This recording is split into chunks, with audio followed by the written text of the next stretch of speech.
Speaker, sir, and I want to confirm that the Speaker, sir, has confirmed to me that the security is more tight than the one given by no. So I am very much at home here, and I am also very glad for your decision, who was Speaker, to summon me to appear here. What I like is that even for you to make it to the list of those to be summoned to appear before this Bunga la Mwananchi, I think it's a great achievement. It's a great achievement because you represent the feelings of the ordinary citizens of the Republic of Kenya. And that's why I have come here. The nation takes you serious, takes what comes out of this congregation very serious. That is why the CS Treasury, Honorable John Badi, was here 2 days ago. I am here, many leaders have appeared here.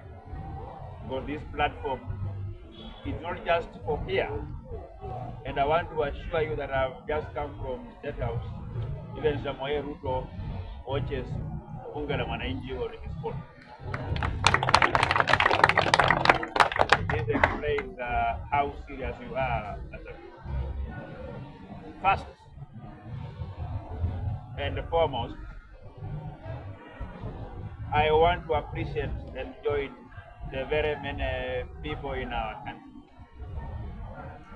who subscribe to the school of thought that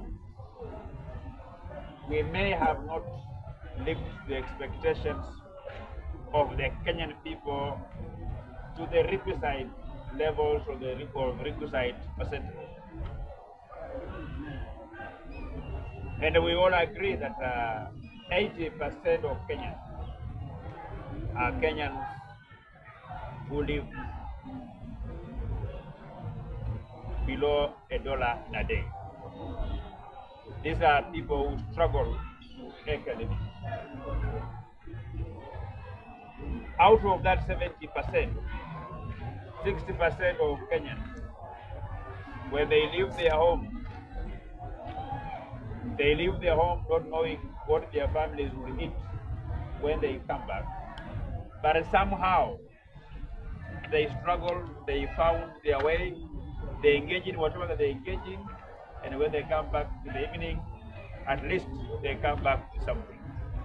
So Kenya as a country, we are blessed with a hard-working population that amidst all the economic challenges, Kenyans, 90% of Kenyans will struggle at least to afford food on the table for their families. That is the gift that God gave us. If you have a population that is not hardworking, that doesn't work, that doesn't put much effort to ensure their family lives in a decent life, then that can be a tragedy for our country. But we appreciate, when I go to church, I appreciate God for giving us Kenyans who are hardworking. Amidst whatever calamities, Kenyans will struggle, they will have at least food on the table for their families. As a member of parliament, I am serving my 7th year in the National Assembly, representing the people of Kimilili. There are a few things that I have learned from the time that I entered National Assembly. Today, I am at a better place to understand why many Kenyans at times they get disillusioned with government, why a bigger population of Kenyans at times they feel like they are on their own. They feel like they are left out, that they do not participate in decision making through our government. I understand better today why many Kenyans feel let down by members of parliament that they elect. Because of a disconnect that I will be explaining shortly here. And I will give you the remedy on what I am doing because I have a platform to identify the link, the problem that Kenyans are facing, and because you have given me an opportunity as your representative, it will be foolish of me if I just identify the problem without suggesting the remedy that I'm going to put in place to ensure that problem is solved. Number one, which is very important, our country is governed by our constitution. Our country is also governed by various statutes. The National Assembly has approved through the Committee of Delegated Legislation and the substantive laws, acts of parliament that we have passed as members of parliament. The suffering of Kenyans began from as far as when Kenya came into existence. The sufferings became more when our country was under the colonial rule or the colonial rulers. The suffering escalated. They took the tribal trajectory immediately after independence. Those who got the opportunity to form the first Kenyan government after independence, they used those opportunities to benefit their tribes, their kinsmen, and their families. And that became like a precedent. Today, anybody who gets an opportunity to serve in government, the first thing they think about is not about Kenyans, but it's about how are they going to enrich the members of their community and the members of their family and their close friends. All Kenyans cannot have an opportunity to sit on that table where the national cake is shared. There are just a few that sit there. And at least I am happy that by 2010 there were a few Kenyans who began the clamor for constitutionalism. We began to gravitate, to agitate for the change of our constitution so that we can sort out some of the problems that were committed by our founding fathers, which principally is unfair distribution of national resources. So Kenyans at that time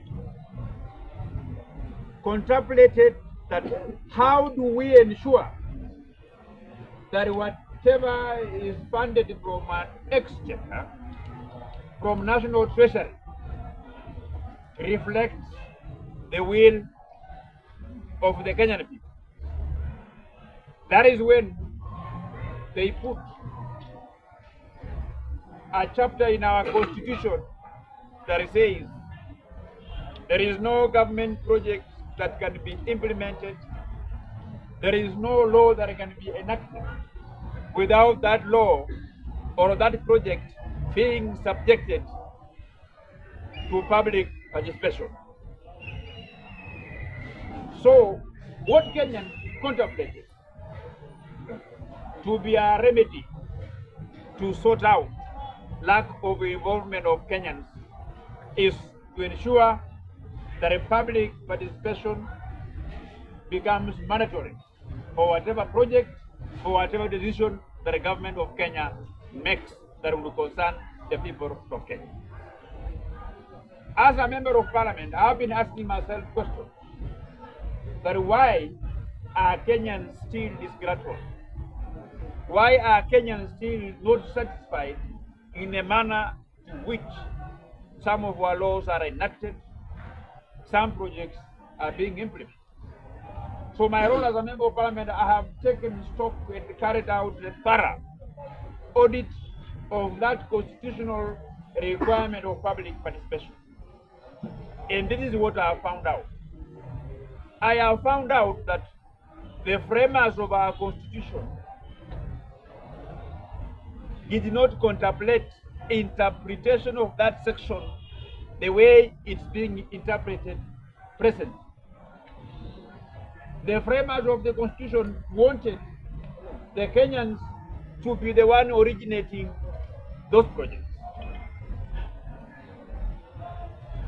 Public participation becomes meaningful if the Kenyans will be told that in the next coming year, we are going to have a 3 trillion budget for our country, and we have this amount of money available for development.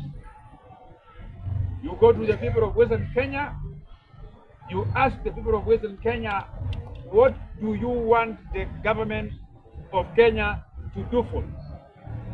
You go to the people of Nyanza, you go to the people of Mombasa, the people of Central, everywhere. So that the Kenyans themselves are the one who will tell you that this is what we feel once done, our life will be better. What is happening now is ticking of boxes. A decision is made elsewhere in terms of which road we are going to construct, which hospital we are going to construct, what project we are going to do. Then a piece of paper is availed to a Kenyan in a church somewhere. Then you are told this is public participation. So there is no Kenyan who will say don't proceed. They will just tick boxes, tick boxes.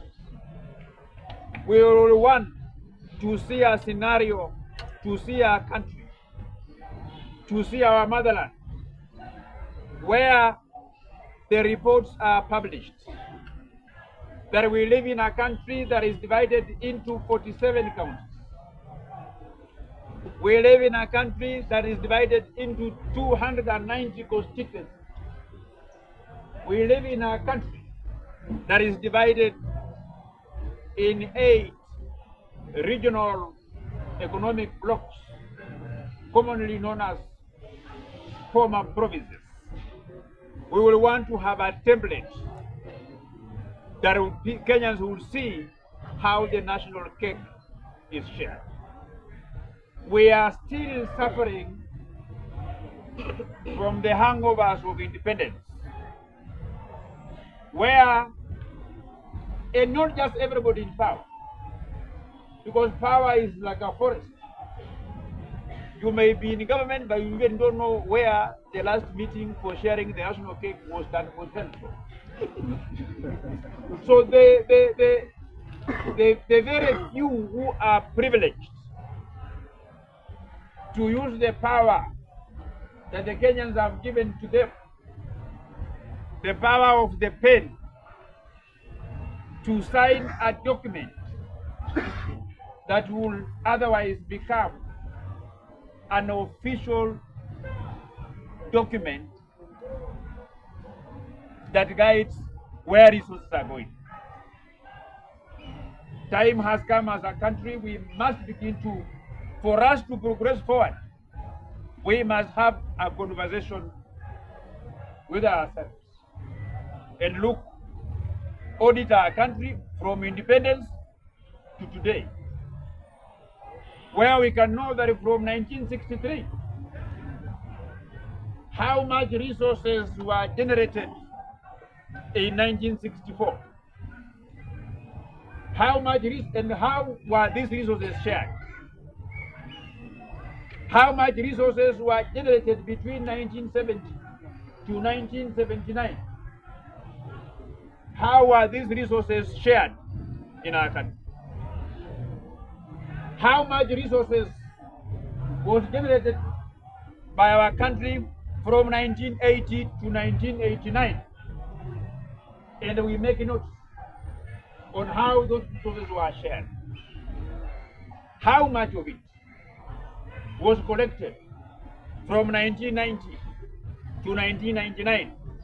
How much of it was collected from 2000 to 2009, how much was collected from 2010 to 2020, and how was that resources shared.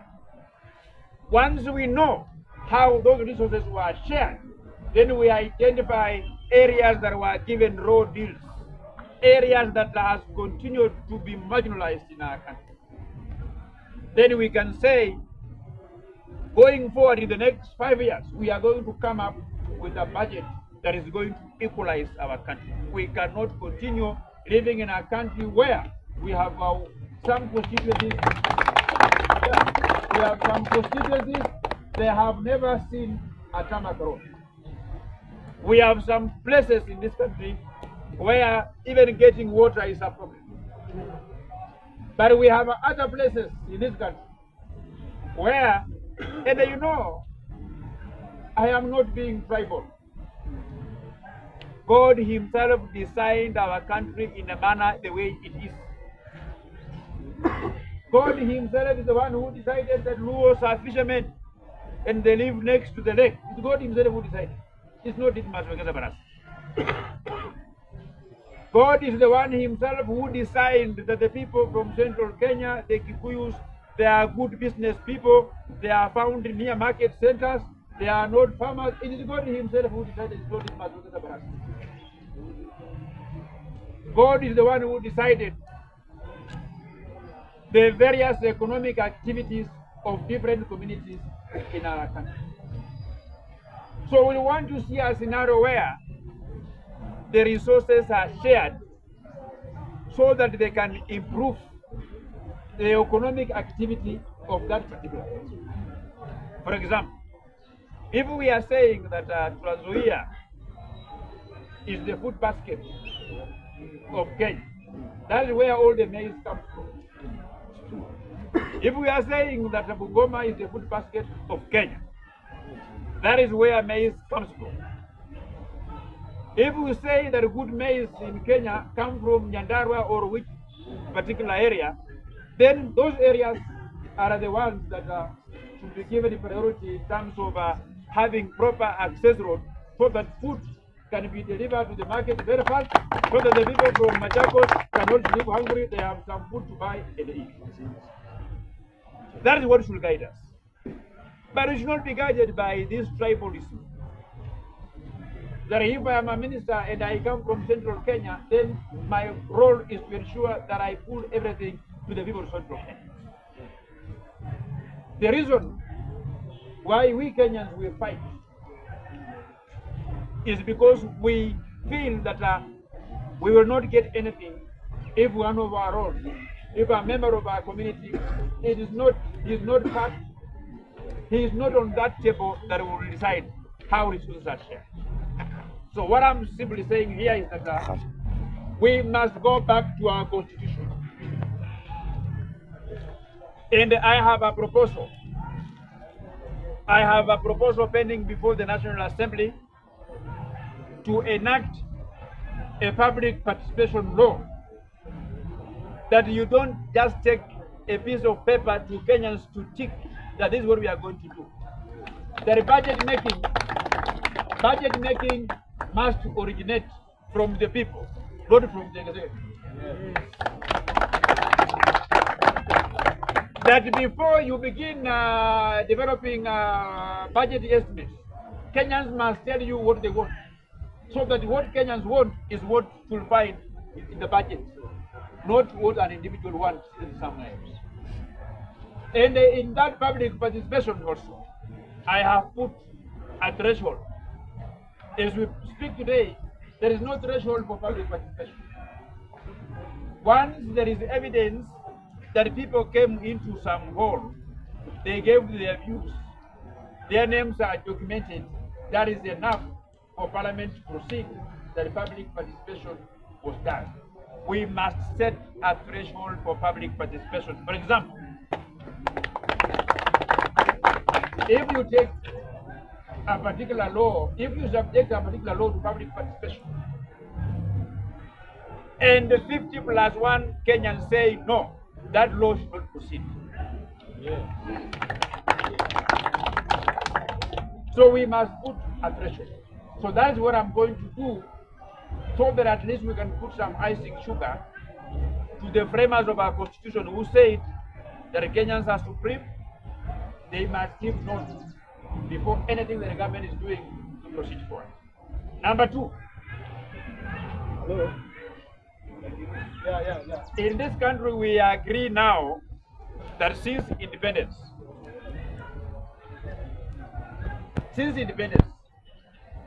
at least the government of William Ruto today is the one collecting most taxes and most money. Kweli? Serikali zote kuanzia ile ya mkoloni mpaka leo, serikali tajiri zaidi ni hii ya William Samoei. Kwa hii mawaziri wote wa mkoa wa treasury, waziri ambaye ana preside over the richest treasury since independence ni John Mbadi Wasai. And I'm going to tell you why this is a strength and not a weakness. Niko naenda kuelezea bona hii ni ya mzuri zaidi kuliko ile nyingine ambayo ilikuwa. A country like America. In America is a developed economy. In America, kila mtu ako na maji, kila mtu ako na stima. The government of America provided all the very basic amenities that the American citizens would require, to a level where walibaki na pesa ambayo ilikuwa haina kazi. In America, kama wewe uko na miaka 18 na una kazi, haufai kuishi kwa nyumba ya baba yako, unaenda kukaa kwa nyumba ya serikali. Here in our country, we tried to bring in a very good regulation that I am putting it into law and improve it further and make good use of the riches of our country, the money that Treasury is collecting from Kenya. We came up with the regulations of that we have our very old fellas, people who are 60 years and above. The government of Kenya is paying them some stipend for survival. It's called cash transfer program. Karibu shilingi 4,000 hivi kwa mwezi inawalipa wale wazee wetu, ndio pia imesemekana hao ni wazee wajisaidia. Mimi nimeangalia, nimetumia akili, because I am a young people. I want Kenyans to remember me, that we had a member of parliament who used to wear a red cap. I have done my mathematics. Tukimaliza kulipa ile deni Uhuru Kenyatta alichukua ile ya Wachina na wazungu, we will remain with too much money. The money that we are collecting now, as much of it is going to repay our debts that Uhuru Kenyatta has still borrowed from China. Once we complete paying those debts, we will have a lot of money to develop this country. Mimi nimeleta sheria,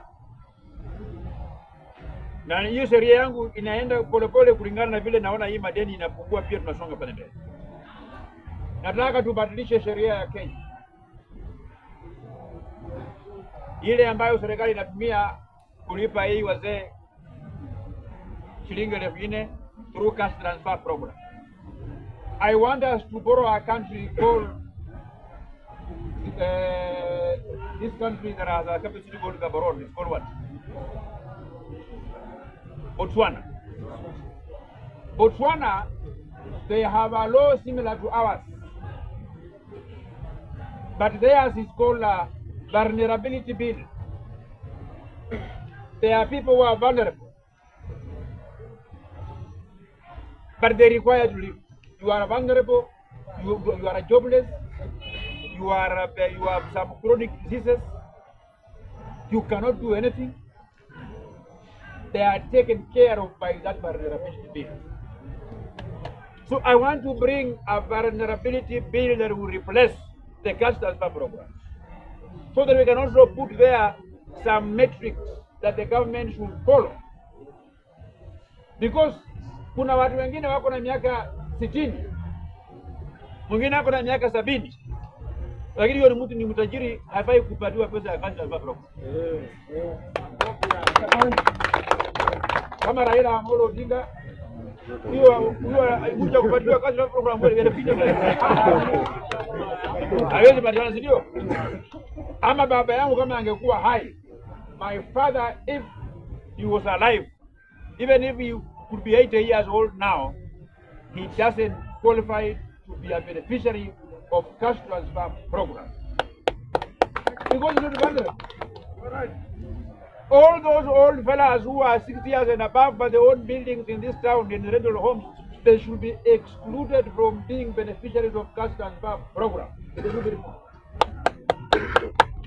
But we should open up the age bracket.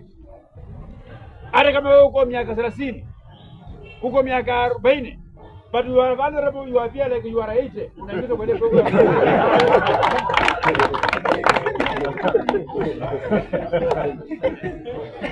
Iko watu wengine ukiwaangalia wakikwambia huyu mtu, mbona mtu kama Kalonzo Musyoka?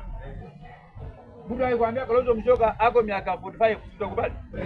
Lakini kama kamekula chumvi na yake inaelekea. So at times look can be deceiving. Na tuko na watu wengine ako miaka 40, lakini unafikiria ako miaka 87. Those people are the one who should be beneficiaries of cash transfer program. Na pia tuweke kwa ile mpango to expand to include widows, wale wa mama ambao wazee walikufa wako peke yao, wanahangaika na watoto, their husband died, they have got nowhere to go, they cannot apply for any job, they have got no qualification. You know, we should identify those vulnerable widows. Those widows whose husbands died before, and the majority of the widows who are suffering are widows whose husbands are our age mates. You know, when you are our age mates, you didn't have an opportunity to work in government to steal some money, build some buildings in town here, have some rental houses here. So their husband dies while they are still struggling to develop some financial security for their families. Na hata kama inawezekana pia kuna wale wa mama wengine pia wengi. Na nyinyi wanaume nyinyi ndio mnafanyanga maneno kama hiyo sana kabisa nyinyi. Niko mama wengi kwanza huko nyumbani huko ushago. Ako na mzee atakufa. Lakini mzee nyumbani ni mteja haonekani. Miaka 5 mzee haonekani nyumbani. Miaka 10 mzee haonekani nyumbani. Those women should be accepted as widows, as if their husband died. Because they are vulnerable. Na waweze wa program ya mpango ya serikali. Kwa sababu Kenya ya sai, when you listen to what I've just said, you might think that I'm not making any sense. But because of the situation of our country, where half of the population are jobless. So the only way, we must begin to pay people who are vulnerable, so that when we feel we are spending too much money paying them, then we begin to get jobs so that they are no longer vulnerable, and the list of those that are vulnerable begins to reduce. That is what I want to do as your member of parliament. Yangu ya mwisho. Na hii ni ukweli kabisa. Nyinyi msikuwe mnapigana hapa Kenya. Sisi viongozi wakati mwingine tunatumia wananchi kupata ile vitu ambazo sisi tunataka. See, na mimi hata kwa sahi tuko broad based government. Na hii kwa broad based government For example, ile group ambayo imekuja na baba Raila Amolo imekuja kufanya kazi na sisi kutusaidia kuendesha hii shughuli ya serikali, kwa sababu pia hawao vile walienda kwa uchaguzi wa 2022 Wakenya wengi pia waliwapigia kura. So when they come to us, they come with some powers to negotiate, because kuna Wakenya ambao walikuwa nyuma yao, ndio. Na mimi nataka tugawane hii kwa serikali ya William na hii broad based, nataka kila mtu achukue share yake. Sisi Kenya Kwanza tulienda kwa Wakenya tukapiana manifesto yetu, tukasaini economic charters ile ambayo tulisema tukichukua hii serikali tutafanya hiyo Wakenya. Nataka pia hata wa broad based pia warudi kwa wananchi ambao waliwapigia kura ambao hawakusaini economic charter na sisi, pia waende wawaambie, because sasa hao pia wako ndani ya serikali, pia wasaini economic charter kwamba vile wako kwa hii serikali yenye wanapata kwa hii serikali watafanyia wananchi nini. Ndio maana hiyo, sababu nyinyi mnatumia syllabus yetu ya Kenya Kwanza kutupatia max tukielekea 2027, lakini mnasahau sasa serikali imekuwa ya broad based. Hata wale wa ODM pia mwangalie marking system yao, vile pia walikuwa wanasema watafanya, pia wanakana pia waanze kufanya sasa sababu wako kwa serikali. Umeona Kweli mtupu. sababu hao wamejificha, na nimeona juzi, nimeona wamekuwa wakora wanajificha. Wako kwa serikali pia, lakini wanajificha kwa report card yetu hapo. Hati yetu sisi asija tu wamepata.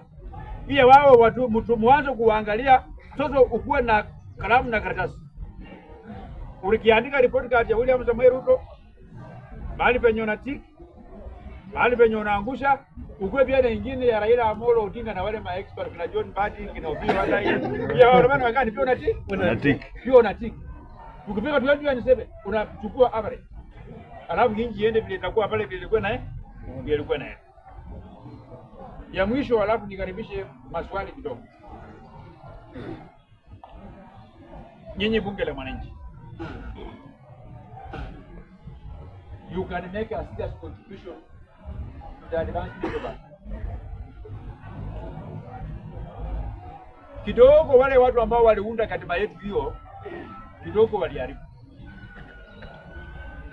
Hizi nimekuwa na Jevanjee Amolo, because Jevanjee Amolo is the only lawyer, is the only member of the committee of experts wale wa katiba wenye wanaona every day. So I've told Jevanjee Amolo that they spoiled our country. They brought confusion in our country. Sahi wa Kenyans expect the National Assembly to be completely independent. That's what Kenyans expect from us. Naweza kuwa John wacha nikamalize. Speaker sasa ndio mzito wa. Iko joto. Na mwanga hivi ya uso. So the framers of our constitution said that the National Assembly and the Senate and the county assemblies, that they are completely independent from the executive. That the National Assembly does her own affairs away from the executive. That the President of Kenya, William Samoei Ruto, should not control National Assembly. That's what the framers of our constitution told us. And that is what I believed in before I went to Parliament.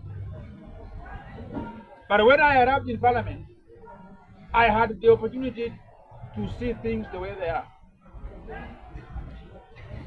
National Assembly, the members of the National Assembly are elected by the people, right? The members of National Assembly, they are sponsored by political parties.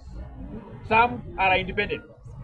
But when they come to National Assembly, they choose which side they belong to. So I want to give you an example why the framers of our constitution got it completely wrong. Today, there are two major coalitions in the National Assembly. Tuko na Kenya Kwanza na Azimio. Ni kweli?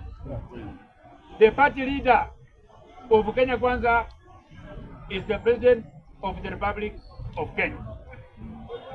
When we go for the meetings, party meetings, William Samuel Ruto anachea ile mkutano kama party leader. Lakini sheria inasema haifai William Ruto na bunge waingiane anywhere. Hivyo ndio wakatiba walisema. Lakini ule William Ruto ni party leader wa chama. Kamati ile ambayo mimi na serve kwa National Assembly na wale wenzangu wale wote wa UDA tulifanya mkutano ya chama. Party leader akiwa William Samuel Ruto ndio akachagua, akasema wewe unakaa kwa hii kamati, wewe unakaa kwa hii kamati, wewe unakaa kwa hii kamati, wewe unakaa kwa hii kamati. Hiyo ni party leader. Pia ile ya Azimio, hawa watu wote kina Junet Mohamed, leader of minorities, nani yote, hawa watu wote kabisa, who chairs which committee, which one, mwenye alichea mkutano akaamua alikuwa Raila Amolo Odinga. So wale watu wa katiba wangebadilisha ile section ndio wakitaka bunge ikuwe independent, tubadilishe katiba tuseme that for anybody to run for President of the Republic of Kenya, you need not to have been a member of any political party for a period of not less than 5 years. Yani tukuwe na rais ambaye si party leader, sio chairman ya chama, sio mwanachama wa chama yeyote, yeye tu ndio akuwe rais wa Wakenya wote, wakuwe wa ODM, yeye ndio rais yao. Wakuwe wa UDA, yeye ndio rais yao. Wale hawana chama, yeye ndio rais yao. Ndio bunge la kitaifa hii ikuwe completely independent. Sasa hii yetu kwa independent, itakuwa independent na Ukweli. Kama tuko na maneno ya muhimu inakuja ya kuzungumzia hapa bunge.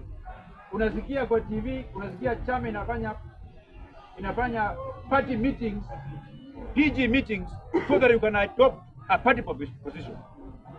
Unasikia Junet Mohamed anasema kulingana na msimamo ya chama, aidha yake ya Oria. Kulingana na msimamo ya chama imeamua hii ndio njia ambayo tunaenda. So party takes position. So National Assembly is not independent. It's controlled by parties whose membership are in that assembly. The National Assembly is controlled by the party leaders. It cannot be independent. You cannot equate the independence of the National Assembly to the independence of the judiciary. The head of the judiciary is one, Chief Justice. It doesn't belong to any political party. The judges, the magistrates, don't belong to any other political party. There is no party positions to adopt on matters of judiciary. So them, they are independent. They work in the rule of law. So wale waliunda katiba yetu walitoko hapo maneno yaliharibika mpaka tufanye marekebisho ya katiba.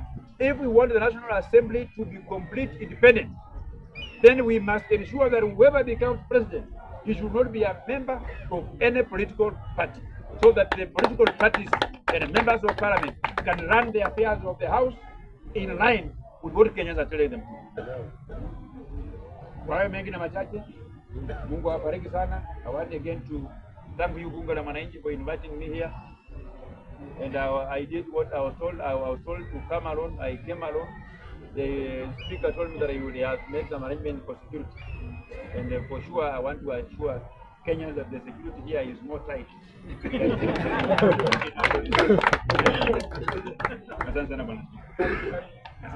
So we will take questions from our